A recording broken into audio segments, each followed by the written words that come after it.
Hello students. Students, welcome again to the English class. And now let's continue our 7th chapter, Evans Tries and O-Level. And in today's session we will read how the exam of O-Level was conducted. And now the exam was about to start and Governor again hears the voices of McLeary and Evans. McLeary, who was the invigilator of Evans. Now there is conversation between McLeary and Evans. McLeary, you have got a watch. Evans, yes sir. McLeary, I'll be telling you when to start and again when you have 5 minutes left. All right? Silence. Now McLeary gives the instructions. He tells him that I will tell you when the exam will be started and again I will tell you when there will be only 5 minutes left with you. McLeary, there is plenty more of this writing paper should you need it. Silence. And also he tells him that there are plenty more papers and if he would need them they would be provided. McLeary, now write the name of the paper 0211 in the top left hand corner. Again there is silence. Then McLeary again speaks. In the top right hand corner write your index number 313 and in the box just below that write your center number 271. All right. Now he is continuously giving the instructions and he tells him how to fill the examination paper. Silence. Now it was the time 9:20 a.m. Again McLeary says, I am now going to. As he was going to something, then he stops. He doesn't complete the sentence. Evans, he is not going to stay here, is he? As McLeary was going to say something, but he was interrupted by Evans suddenly. And Evans asked about Stephens if he was not going from there, he was going to stay with them or during the examination. McLeary, I don't know about that. Stephens, Mr. Jackson has given me strict instructions too. Evans, how I am supposed to concentrate on my exam with someone breathing down my neck? Breathing down my neck means here when somebody is constantly watching him. Christ, sorry sir, I didn't mean. Then he asked about Stephens if he was going to stay with them during the examination, but McLeary tells him that he doesn't know about that. But Stephens at that time speaks. He says that Mr. Jackson had given him instructions and he had to stay there with them. But Evans says that he would not be able to concentrate on his exam if he would be staying there with them every time and he would be constantly watching him. Then it would not be easy for him to give the exam properly. The governor reached for the phone. Jackson, good. Get Stephens out of that cell, will you? I think we are perhaps overdoing things. Overdoing things means they are here that they were doing too much with him. As governor was listening to the conversation of McLeary and Evans through the microphone, and he also heard this conversation. At the same time, he called to Jackson and he told him to get Stephens out of the cell. And also he said that they were thinking more about Evans. As you wish, sir. The governor heard the exchanges in the cell. Heard the door clang once more. Clang means the door was shut. There was a sound of shutting the door. And heard McLeary announce that the examination had begun at last. Now, the governor was hearing the sounds of the cell. He heard that the door was shut, the door was closed, and his examination was started. It was 9:25 a.m. and there was a great calm. Now there was silence inside the cell as the examination had started exact at 9:25 a.m. At 9:40 a.m., the examinations board rang through and the assistant secretary with special responsibility for modern languages asked to speak to the governor. Now at 9:40 there was a call from examination boards, and the assistant secretary who was given the special responsibility for the modern languages, and he wanted to speak to the governor. The examination had already started, no doubt. The exam had already started at 9:25, a quarter of an hour ago, and it was started 15 minutes before. Yes, well, there was a correction slip which some fool had forgotten to place in the examination package. And there was information from the assistant secretary, and he told that some fool person had forgotten to place the correction slip in the examination package, and that was mandatory to be put in the examination package. Very brief. Could the governor please? And also he demanded the help of governor if he could help them. He demanded the help of governor as the correction slip was not kept in the examination package. Yes, of course. Even governor also agreed. I'll put you straight through to Mr. Jackson in D wing. Hold the line a minute. But he put him straight through to Mr. Jackson in D wing. Now there was and he told him to hold the line a minute, means there was a conference call now. He told him to call to Mr. Jackson now, and he had put him straight through to Mr. Jackson.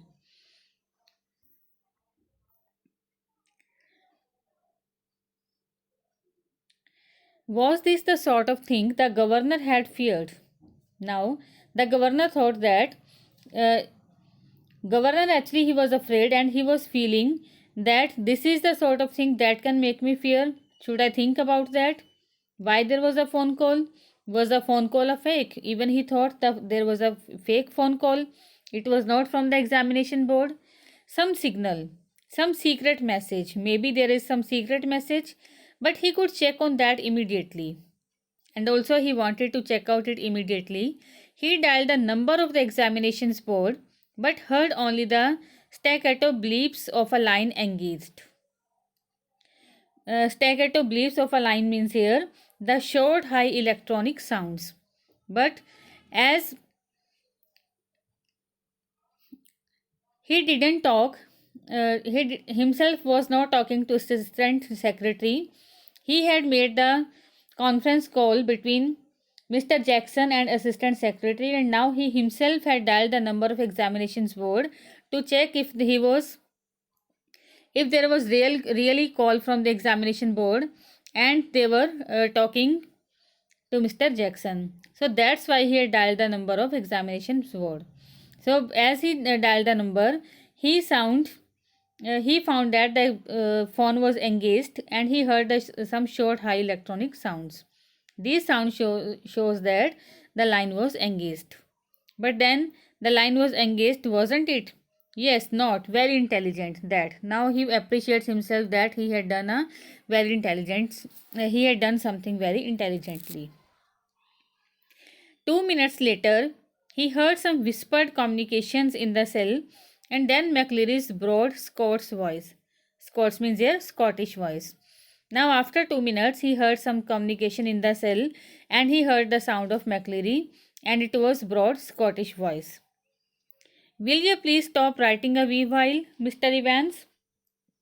He was saying Mr. Evans to stop writing for a little while and listen carefully. Candidates offering German 0 to 1 should note the following correction. And also he was saying, as you are also giving the exam of all level in German language, and the candidates who are offering German, they should note down the following correction. Now he told him on page 3, line 15, the fourth word should read goldenen, not goldine, and the whole phrase will therefore read zum goldenen loven, not zum goldine loven. I will repeat that. Now he heard the sound of McCleary, and he was correcting Evans. The governor listened and smiled. After hearing the conversation of McCleary and Evans, he smiled. He had taken German in the sixth form himself. Sixth form means here sixth class, and he remembered all about the agreements of adjectives.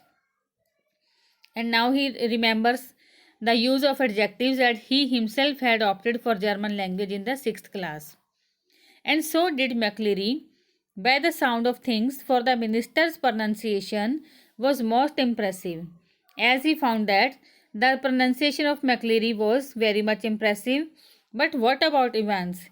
He probably didn't know what an adjective was, and he was very sure that Evans didn't know about the adjective. But he was very much impressed by the by the McCleary's pronunciation. The phone rang again. The magistrate's court. Again there was a phone call, and this phone call was from magistrate's court. They needed a prison van and a couple of prison officers. Remand case, and within 2 minutes the governor was wondering whether that could be a hoax. Hoax means prank. False. Again he was feeling that there was a false call, as there was a demand for a prison van and two prison officers for the remand case. And within 2 minutes, the governor was wondering whether that could be a hoax. Now he was feeling that it may be a false call. He told himself not to be so silly. His imagination was beginning to run right. Run right means to go without control. Now he was feeling that he should not feel that he is wrong. He should not tell himself so silly, as his imagination was going without control. As he was not under control, he was feeling differently, as he was feeling that he was made fool by anyone. Evans. For the first quarter of an hour, Stephens had dutifully peered through the peephole at intervals of 1 minute or so. Now, for the first 15 minutes, Stephens, he was performing his duties very well. He was watching through the peepholes after every 1 minute, and after that every 2 minutes, and then he started looking inside the cell after every 2 minutes. At 10:45 a.m., everything was still all right, as he looked through the peephole once more. And even at 10:45, when he looked inside, everything was all right. It took 4 to 5 seconds, no more. What was the point? It was always more or less the same. Now it took him only 4 to 5 seconds to look inside, but there was something that was similar every time. Evans, his pen between his lips, sat staring straight in front of him towards the door, seeking, it seemed, some sorely needed inspiration from somewhere. Now, every time when he saw inside, he found that Evans was sitting and his pen was between his lips, and continuously he was looking in front of him towards the door, as he was sitting in such a way as he was in need of inspiration from somewhere. And opposite him, McCleary, seated slightly askew from the table now. Askew means tilted, not straight. And he also found that now McCleary was sitting tilted, he was not sitting not straight, and his face in semi profile, and his face was partly turned. His hair, as Stephens had noticed earlier, amateurishly means not done skillfully, clipped pretty closely to the scalp. Clipped means they were cut very close to the scalp, and he found that his hair were not properly cut, they were closely cut to the scalp. His eyes behind the pebble lenses, peering short-sightedly at the church time. And also he found that pebble lenses means round lenses.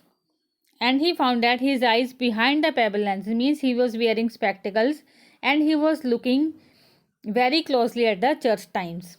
His right, church times is the name of the newspaper he was reading. His right index finger hooked beneath the narrow clerical collar, and the fingers of the left hand, the nails meticulously manicured, meticulously means very well planned, slowly stroking the short black beard. Stroking means touching. And he found that McCleary was also sitting.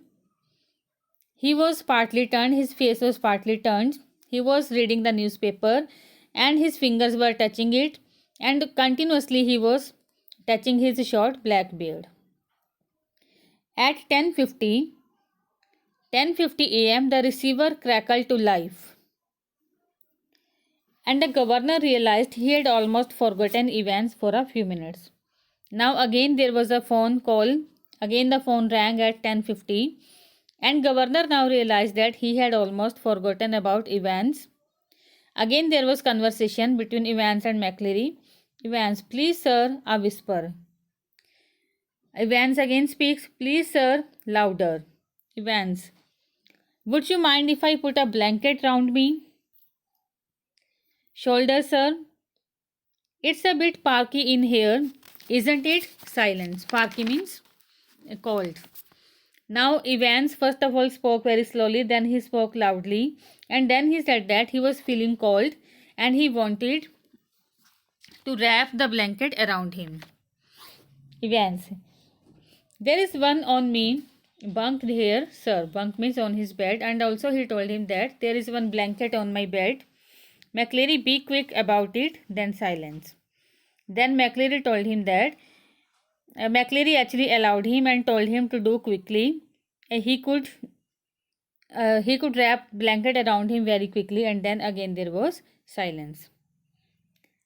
Students, I think it's enough for the day, and the remaining part of the chapter we will do in the next class. Till then, goodbye and have a nice day.